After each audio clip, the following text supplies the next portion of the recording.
Josef herenig met sy familie. Josef herenig met sy broers en pa. My liewe maatjies, onthou julle nog die laaste gedeelte van Josef se storie? En dat daar 'n hongersnood in die hele Egipte was. Daar was geen kos in die hele land nie, maar Josef het baie kos opgestoor en al die mense het by hom kom kos koop. Laat ons hoor wat gebeur verder tydens die hongersnood.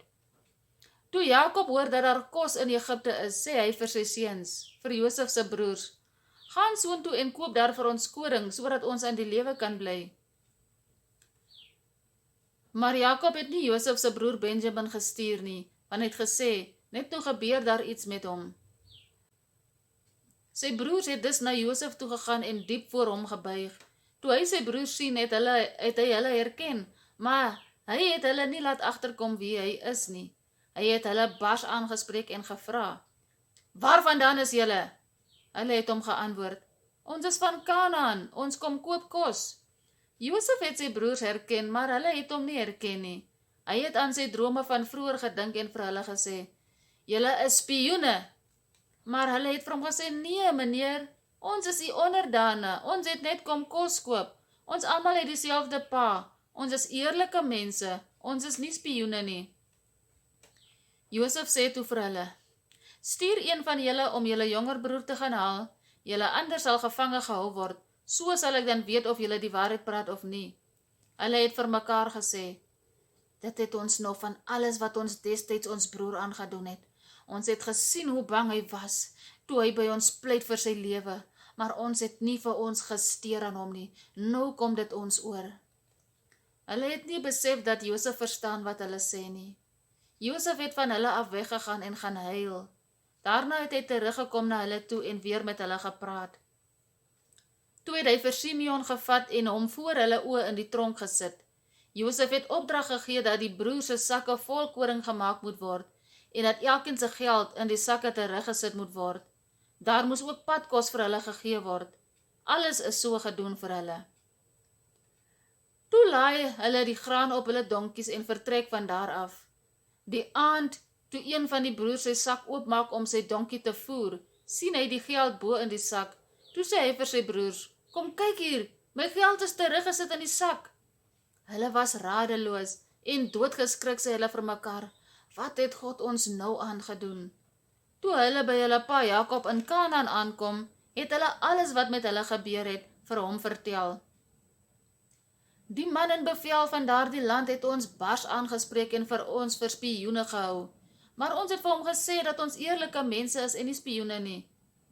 Ons was 12 broers en ons het dieselfde pa. Die een broer leef nie meer nie en die jongste is by pa in Kanaan. Maar die man in bevel van daardie land het vir ons gesê, hieraan sal ek weet of julle eerlike mense is. Een van julle moet hier by my bly. Julle ander moet die kos vir julle honger mense gaan wegbring. Bring dan julle jongste broer na my toe. Dan sal ek weet julle is nie spioene nie, maar eerlike mense." Hulle pa het vir hulle gesê, "Julle maak my kinderloos. Josef leef nie meer nie. Simeon is nie meer hier nie. En nou wil julle nog vir Benjamin ook wegvat. En ek ly daaronder." Jakob het net gesê, "My seun gaan nie saam met julle nie. Hy is al wat vir my oor is." Toe die kos begin opraak, sê hulle pa vir hulle, "Julle moet maar weer vir ons 'n bietjie kos gaan koop." Juda het hom geantwoord, "Daardie man het ons nadruklik gewaarsku en vir ons gesê, julle kom nie weer hier by my sonder julle broer nie." Toe sê Jakob, "Vat julle broer en maak klaar en gaan terug na die man toe.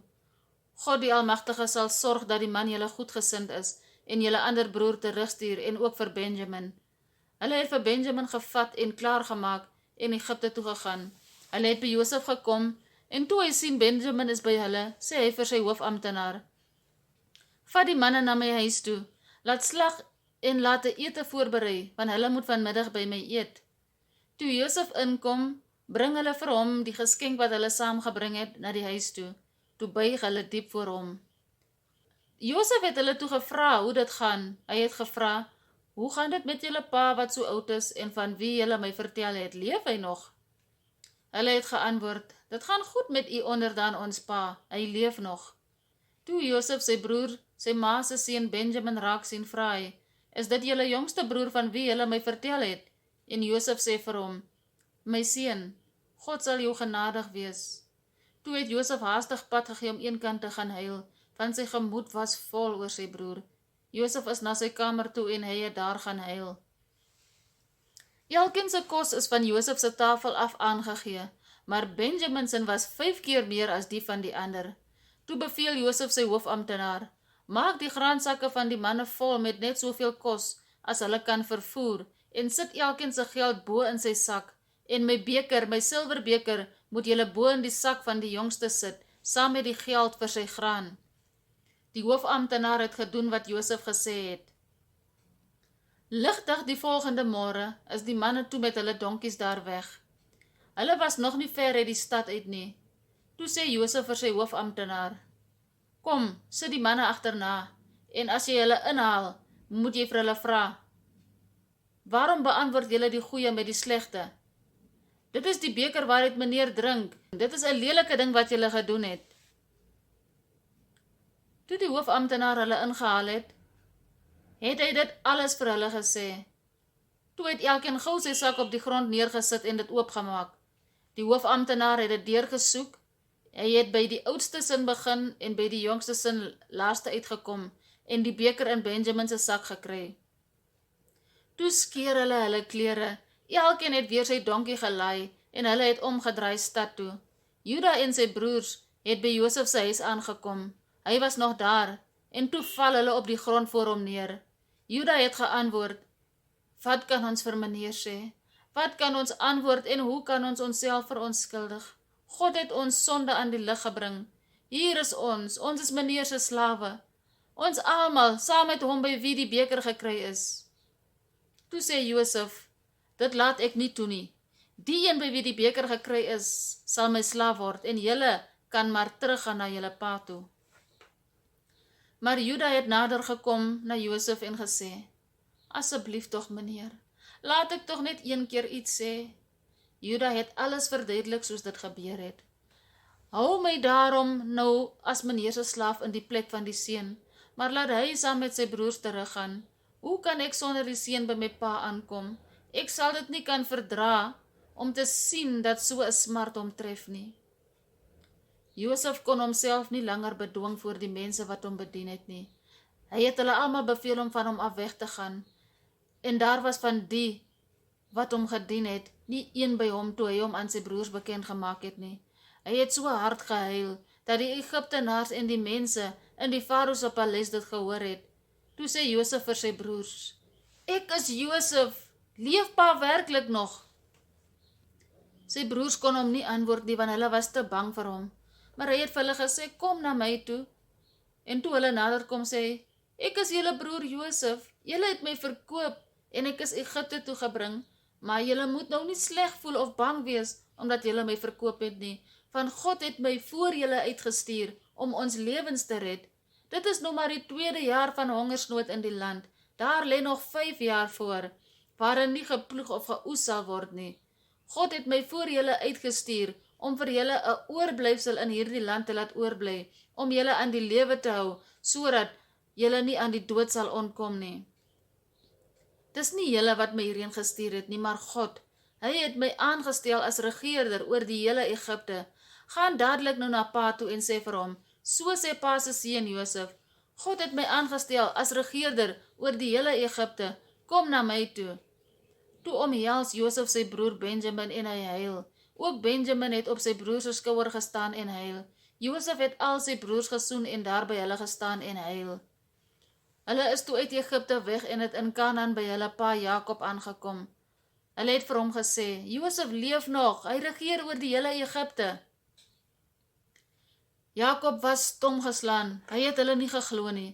Toe vertel hulle vir hulle pa alles wat Josef vir hulle gesê het, en eers toe hy sien die waans wat Josef gestuur het om hom te kom haal, het hy begin belangstel, en hulle pa Israel het gesê, ek verlang niks meer nie, my seun Josef leef, en ek wil hom net sien voor ek sterf. Jakob het vir Juda vooruit gestuur na Josef toe, om hom te laat weet dat hy op pad is na Gosen toe. Nadat Jakob hulle in Gosen aangekom het, het Josef sy wa laat inspan om sy pa Jakob in Gosen te gaan ontmoet.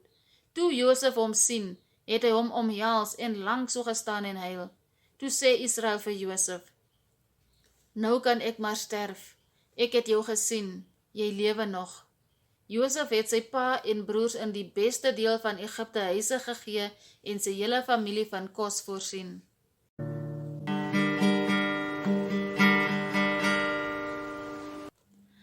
My liewe maatjies, die storie het so 'n mooi einde. Josef wat vir sy pa en broers en sy hele familie huise gee en van kos voorsien.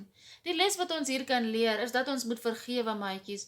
Wanneer ons broers en susters ons seer gemaak het, moet ons hulle vergewe.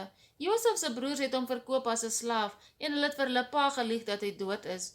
Maar Josef was nie kwaad vir hulle nie, want hy het geweet dat alhoewel sy broers verkeerd gedoen het aan hom, dat God dit gebruik het vir goed. Josef was gebruik deur God om seker te maak al sy familie het kos en dat hulle nie van die honger sou doodgaan nie. Josef het sy broers vergewe, my maatjies, en so moet ons ook die vergewe wat ons seer gemaak het. Wow, liewe maatjies, is dit nie 'n pragtige einde van hierdie storie nie? Hoe Josef met sy broers en sy vader herenig is en hoe die Here hulle weer bymekaar gebring het en hoe hy sy broers vergewe het vir al die dinge wat hulle aan hom gedoen het, maatjies. Ek hoop dat ons hierdie les van vergifnis sal onthou. En julle moet onthou, God is lief vir julle, maar Jesus Christus is baie meer lief vir julle. En tot 'n volgende keer.